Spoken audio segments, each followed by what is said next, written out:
Matapos palayasin mula sa Eridu ng mga Anunnaki, nagsimulang magpalaboy-laboy ang mga tao sa mundo.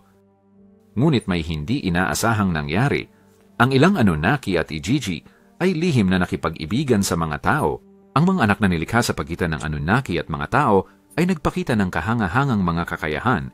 Itinuturing silang mga demigod na mag-iiwan ng kanilang mga pangalan na walang hanggang naitala sa mga alamat ng ilang bayan. Ilan sa mga pinakasikat ay sina Gilgamesh, Hercules, Perseus, at Samson. Ngunit ang mga anak ng Igigi kasama ng mga tao ay naging mabangis at masasamang higante na nakilala magpakailanman bilang Nephilim.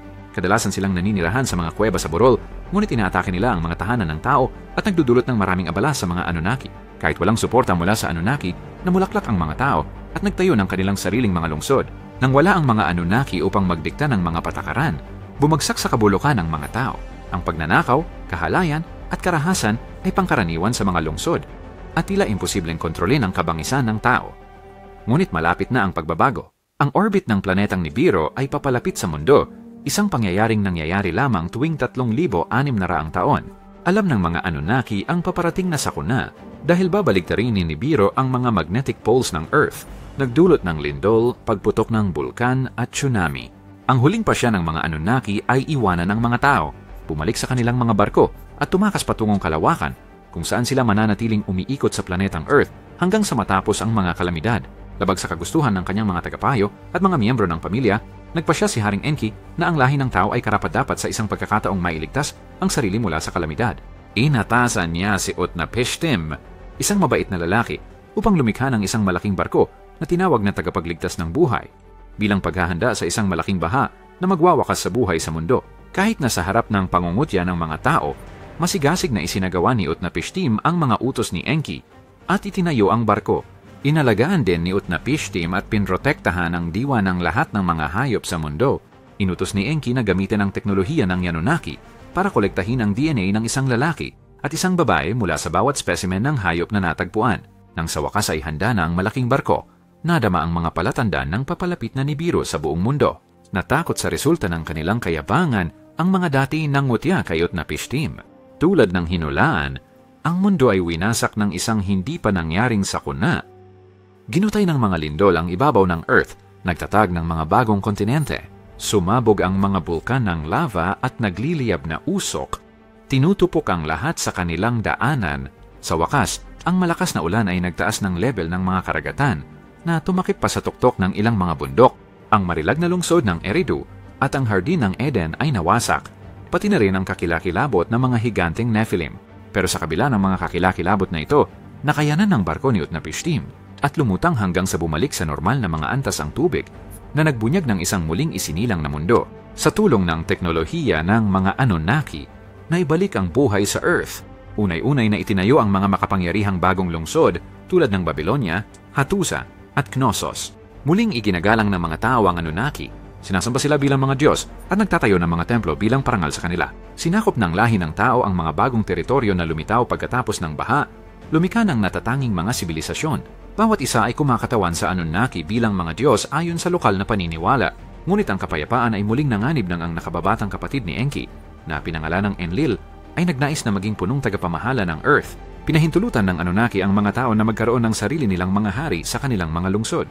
Ngunit si Enki ang naghahari sa lupa na may titulo na hari ng mga hari. Ang posisyong ito ay nagpainggit kay Enlil. Lalo pang lumaki ang hidwaan sa pagitan ni Enki at Enlil.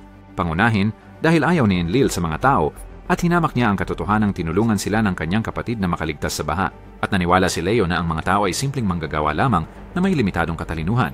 Hindi siya kailanman sumang-ayon sa mabilis na pagunlad na nakamit ng lahi ng tao sa tulong ng mga Anunnaki.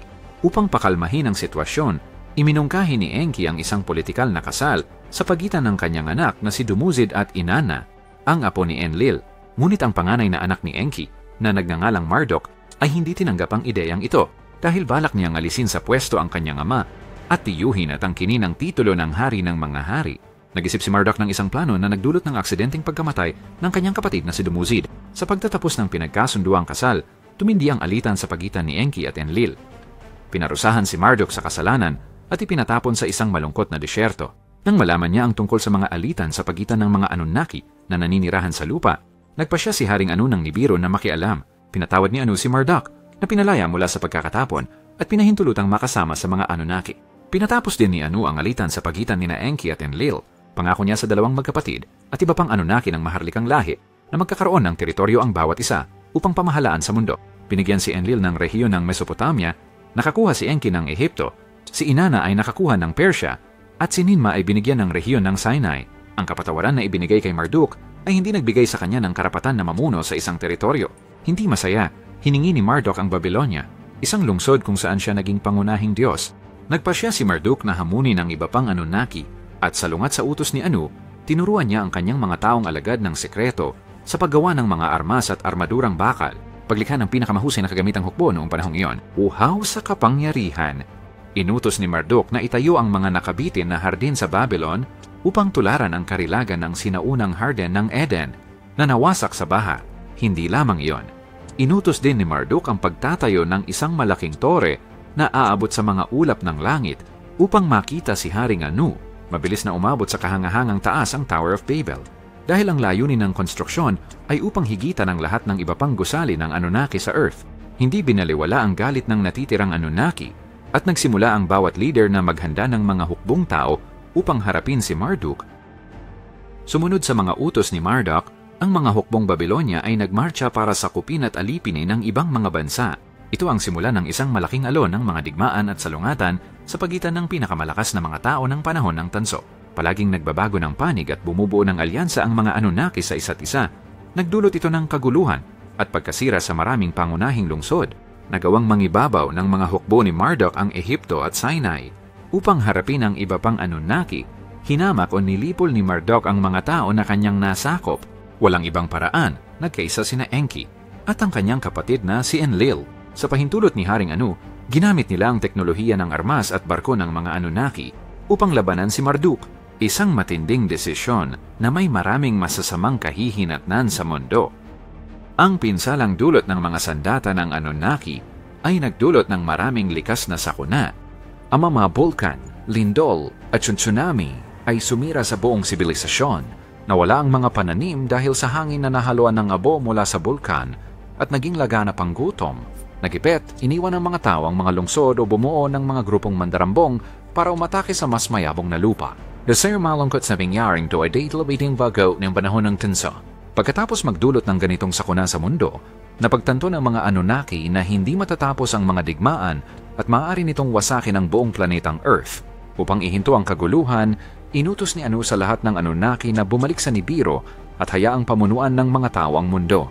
Non-sing turong day din nagsawing sa Anunnaki ang napaling mayamnu sa iba. Hanggang sa araw na bumalik ang Anunnaki sa Earth para piliin ang mga taong karapat dapat na dalhin sa Nibiru. Kung yan sila ay maniyahan mapakilanman bilang mga immortal.